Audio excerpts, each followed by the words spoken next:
এক বছরের জন্য ইনভেস্ট করতে চাই, কোথায় ইনভেস্ট করব।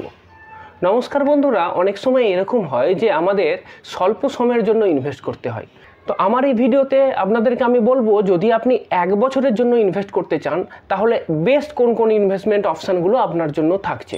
যখন আপনি এক বছরের জন্য ইনভেস্ট করছেন তখন দুটো জিনিস কিন্তু আপনাকে অবশ্যই মাথায় রাখতে হবে। প্রথম যেটা, আপনার যে ক্যাপিটাল, সেই ক্যাপিটালটার যেন কোনো লস না হয়, অর্থাৎ যে টাকাটা আপনি ইনভেস্ট করছেন সেই টাকাটা যেন কমে না যায়, এটা কিন্তু অবশ্যই দেখতে হবে।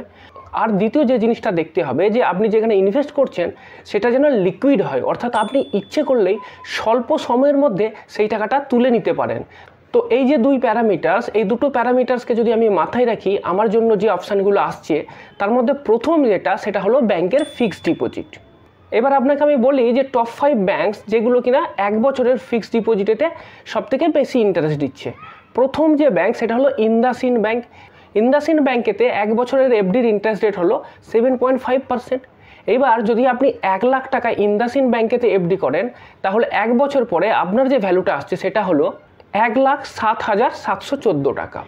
এরপরে 2 নম্বর যে ব্যাঙ্ক সেটা হলো ইয়েস ব্যাঙ্ক। ইয়েস ব্যাঙ্কের ক্ষেত্রেও কিন্তু এক বছরের এফডির ইন্টারেস্ট রেট হলো 7.5%।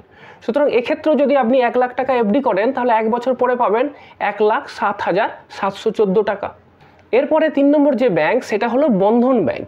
বন্ধন ব্যাঙ্কের ক্ষেত্রে এক বছরের এফডির ইন্টারেস্ট রেট হলো 7.25%। তো এই ইন্টারেস্ট রেটেতে যদি আপনি এফডি করেন তাহলে আপনার 1 লাখ টাকা এক বছরের যে ভ্যালুটা দাঁড়াবে সেটা হলো 1,07,415 টাকা। এরপরে 4 নম্বর যে ব্যাঙ্ক সেটা হলো ডিসিবি ব্যাঙ্ক। ডিসিবি ব্যাঙ্কের এক বছরের এফডির ইন্টারেস্ট রেট হলো 7.15%। তো এই 7.15% ইন্টারেস্ট রেটেতে 1 লাখ টাকা এক বছরে সুদ সমেত কত দাঁড়াচ্ছে? 1,07,344 টাকা। এরপরে 5 নম্বর যে ব্যাঙ্কটা সেটা হলো কোটাক মহিন্দ্রা ব্যাঙ্ক। কোটাক মহিন্দ্রা ব্যাঙ্কের এক বছরের এফডির ইন্টারেস্ট রেট হলো 7.1%। তো এই ইন্টারেস্ট রেটেতে 1 লাখ টাকা যদি আপনি এফডি করেন তাহলে এক বছর পরে আপনার সুদ সমেত ভ্যালু দাঁড়াবে 1,07,291 টাকা। তো এফডির জন্য এই অপশানগুলো থাকছে যেখানেতে আপনি ভালো ইন্টারেস্ট রেট পেতে পারেন। এছাড়া যে ব্যাঙ্কে আপনার অ্যাকাউন্ট আছে সেই ব্যাঙ্কেও আপনি এফডি করতে পারেন। সেক্ষেত্রে আপনি দেখে নেবেন যে আপনার ব্যাঙ্কের এফডির ইন্টারেস্ট রেট কত আছে। যদি ইন্টারেস্ট রেটটা খুব পরিবর্তন না হয় তাহলে অন্য জায়গায় এফডি করার দরকার নেই, কিন্তু যদি দেখেন যে ডিফারেন্সটা খুব বেশি হচ্ছে তাহলে আপনি এই ব্যাঙ্কগুলোর অপশান বেছে নিতে পারেন।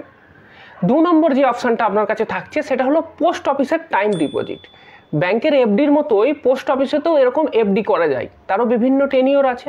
তো পোস্ট অফিসের এক বছরের যে টাইম ডিপোজিট সেক্ষেত্রে ইন্টারেস্ট রেট হলো 6.9%।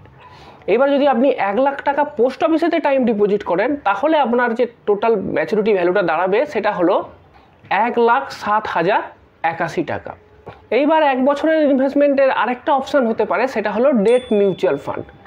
এবার মিউচুয়াল ফান্ডের নাম শুনলেই অনেকে ভাববেন মিউচুয়াল ফান্ড সেটা তো খুব রিস্কি ব্যাপার, কিন্তু না।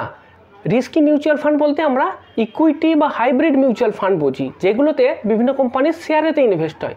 কিন্তু এই ডেট মিউচুয়াল ফান্ড এতটা রিস্কি না, কারণ ডেট মিউচুয়াল ফান্ডের ক্ষেত্রে কি হয়, আপনার যে ইনভেস্টমেন্টের টাকাটা সেই টাকাটা গভর্নমেন্টের ট্রেজারি বিলেতে ইনভেস্ট হয়, অথবা গভর্নমেন্ট বিভিন্ন ধরনের বন্ড ইস্যু করে সেই বন্ডেতে ইনভেস্ট হয়, অথবা হাই রেটের যে কর্পোরেট আছে তাদের যে বন্ড আছে সেই বন্ডেতে ইনভেস্ট হয়। সেই কারণের জন্য ডেট মিউচুয়াল ফান্ড কিন্তু অতটা রিস্কি নয়, আর এই ডেট মিউচুয়াল ফান্ড থেকে কিন্তু স্টেবল রিটার্ন পাওয়া যায়। তো এই ভিডিওতে আপনাকে আমি এরকম 4টে ডেট মিউচুয়াল ফান্ডের কথা বলবো, যে ডেট মিউচুয়াল ফান্ডগুলোর কথা আপনি ভাবতে পারেন। আমার এই ডেট মিউচুয়াল ফান্ডের লিস্টের প্রথমে যেটা থাকবে সেটা হলো আদিত্য বিড়লা সান লাইফ শর্ট টার্ম ফান্ড। যদি আপনি গত এক বছর এই ফান্ডের রিটার্ন দেখেন সেটা হলো 7.3%। এরপরে যে 2 নম্বর স্কিমটা থাকছে সেটা হলো UTI short term income fund. এবার যদি আপনি এর গত এক বছরের রিটার্ন দেখেন তাহলে আপনি দেখতে পাবেন যে গত এক বছরে এই ফান্ড থেকে 7.2% হারে রিটার্ন দিয়েছে। 3 নম্বর যে ফান্ড সেটা হলো Nipon India short term date fund. এই ফান্ডে গত এক বছরে 7.1% রিটার্ন দিয়েছে। আমার এই লিস্টে 4 নম্বরে যে ফান্ডটা থাকছে সেটা হলো সুন্দরম শর্ট ডিউরেশন ফান্ড। এটাও একটা ডেট ফান্ড। এই ফান্ডের গত এক বছরের রিটার্ন হচ্ছে 7.1%। এইবার এই ফান্ডগুলোর রিটার্ন দেখে অনেকের মনে একটা প্রশ্ন আসতে পারে, অলরেডি আপনি বলছেন যে ফিক্সড ডিপোজিটেতে 7.5, 7.3, 7.2% রিটার্ন তো দিচ্ছে, তাহলে আমি এই হ্যাপা করে আবার ওই মিউচুয়াল ফান্ডেতে ইনভেস্ট করতে যাব কেন? এর পিছনে একটা কারণ থাকতে পারে, সেটা হলো যে ফিক্সড ডিপোজিটের ক্ষেত্রে আপনার কিন্তু এক বছরের জন্য টাকাটা ফিক্সড থাকছে। এইবার যদি আপনি মাঝখানে টাকা তুলতে চান সেক্ষেত্রে কী হবে, মনে করুন আপনি 6 মাস পরে টাকা তুলছেন, তাহলে আপনার ফিক্সড ডিপোজিটের ইন্টারেস্ট রেট যেটা অ্যাপ্লিকেবল হবে সেটা হলো 6 মাসের যে টেনিওর, সেই টেনিওরের যে ফিক্সড ডিপোজিটের রেট সেটা অ্যাপ্লিকেবল হবে। এবং তার সাথে সাথে যেহেতু আপনি প্রিম্যাচিওরলি উইথড্র করছেন টাকা, আপনি এফডিটাকে ব্রেক করছেন, তার জন্য আপনাকে একটা পেনাল্টিও দিতে হবে ইন্টারেস্টের উপরেতে। মনে করুন আপনাকে আমি জাস্ট একটা এক্সাম্পল দিয়ে বুঝিয়ে দিচ্ছি। মনে করুন আপনি বন্ধন ব্যাংকে এফডি করে রেখেছেন, তো বন্ধন ব্যাংকে এফডির রেট হচ্ছে 7.25%, এটা 1 বছরের জন্য। এবার যদি আপনি 6 মাসের জন্য চেক করেন, দেখবেন যে 6 মাসের টেনিওরেতে এর রেটটা হয়তো 6.5%। তো এটা আপনার ইন্টারেস্ট রেটটা কমে গেল। তারপরে মনে করুন যে আপনি যেহেতু প্রিম্যাচিওরলি উইথড্র করছেন, সেক্ষেত্রে দেখা যাবে যে এক্ষেত্রে ইন্টারেস্টের উপর পেনাল্টি আছে। অধিকাংশ ক্ষেত্রেই দেখা যায় যে 0.5 to 1% পেনাল্টি আছে। অলরেডি 6 মাসের জন্য আমার ইন্টারেস্ট রেটটা কম, 6.5%। তার সাথে সাথে আবার যেহেতু আমি প্রিম্যাচিওরলি উইথড্র করছি, সেই কারণের জন্য আরও 1% কমে গেল। তাহলে কী দাঁড়ালো, যে আমার 5.5%-এ গিয়ে দাঁড়িয়ে গেল। তো এইটা একটা প্রবলেম হতে পারে অনেক ক্ষেত্রে। কী হয় যে ধরুন বিশেষ করে এমার্জেন্সি ফান্ডের ক্ষেত্রে, সেক্ষেত্রে তো আপনি জানতে পারছেন না যে 1 বছর পরেই আপনার টাকাটা লাগবে, হতে পারে 6 মাস পরেই আপনার টাকাটা লাগলো।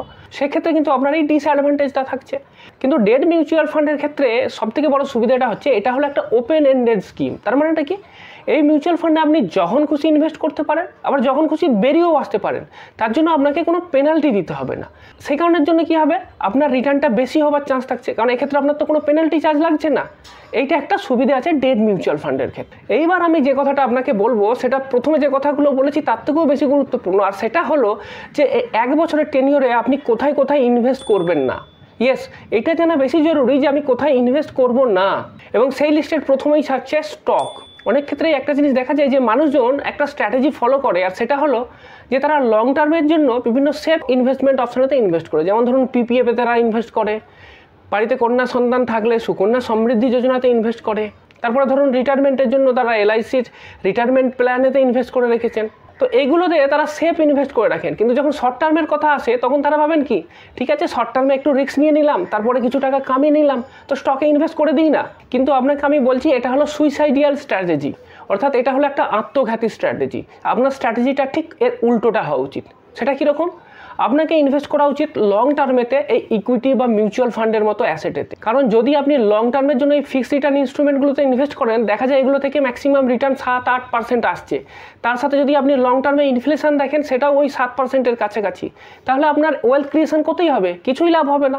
সুতরাং আপনাকে লং টার্মের জন্য এই অ্যাসেটগুলোতে ইনভেস্ট করতে হবে। যেমন ধরুন equity, mutual fund, real estate, এগুলো হলো আপনার লং টার্মের জন্য।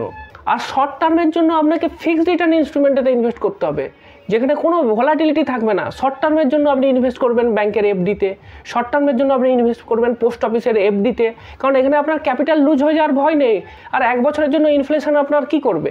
আর 2 নম্বর, যেখানে আপনি শর্ট টার্মে ইনভেস্ট করবেন না, সেটা হলো ইকুইটি মিউচুয়াল ফান্ড বা হাইব্রিড মিউচুয়াল ফান্ড। কারণ এই সমস্ত মিউচুয়াল ফান্ডগুলোতেই কিন্তু বিভিন্ন কোম্পানির শেয়ারেতে ইনভেস্ট হয়, সেই কারণের জন্য এর রিটার্নটা কিন্তু খুব ভোলাটাইল হয়। অনেকেই হয়তো দেখবেন যে 1 বছরে আমি দেখতে পাচ্ছি যে স্মল ক্যাপ মিউচুয়াল ফান্ডেতে 30% রিটার্ন দিয়েছে, flexi cap mutual fund, mid cap mutual fund 20 থেকে 25% রিটার্ন দিয়েছে। ঠিক আছে, 1 বছরের জন্য ইনভেস্ট করে দিই না, 30% রিটার্ন পেয়ে গেলে মন্দ কি। কিন্তু এটা সবথেকে আপনার ভুল ডিসিশন হবে, কারণ ইকুইটি মিউচুয়াল ফান্ডের এই যে রিটার্নটা, এই রিটার্নটা কিন্তু খুব ভোলাটাইল। এখন 1 বছরে 30% রিটার্ন দিয়েছে, আগামী 1 বছরে -30% রিটার্নও দিতে পারে। তো শর্ট টার্মে কিন্তু কোনো রকম ভোলাটাইলিটি চলবে না, সেই কারণের জন্য এখানে নৈব এখানে 1 বছরের জন্য ইনভেস্টমেন্ট হবে না। 3 নম্বর যে অপশান, সেটা হলো ব্যাংকের সেভিং অ্যাকাউন্ট। সেভিং অ্যাকাউন্টে টাকা ফেলে রাখাটাও খুব একটা বুদ্ধিমানের কাজ না, কারণ সেভিং অ্যাকাউন্টে তো 3 থেকে 4% রিটার্ন পাওয়া যায়। সুতরাং একটু কষ্ট করে আপনাকে সেভিং অ্যাকাউন্ট থেকে টাকাটা তুলে এফডি বা বিভিন্ন ধরনের ইনভেস্টমেন্ট অপশান যেগুলোর কথা আমি বললাম, সেখানেতে আপনাকে ইনভেস্ট করতে হবে। আর 4 নম্বর যেটা, সেটা হলো ক্যাশ ফেলে রাখা। সেটাও কিন্তু একটা খুব ভুল সিদ্ধান্ত হতে পারে, বিশেষ করে যদি লামসাম টাকা হয়। বাড়িতে ফেলে রাখলে সেখান থেকে তো কোনো রিটার্ন আপনি পাচ্ছেন না, উল্টে দেখা যাচ্ছে ইনফ্লেশন আপনার টাকার ভ্যালুটা কমিয়ে দেবে। সুতরাং বাড়িতে ক্যাশও রাখা যাবে না।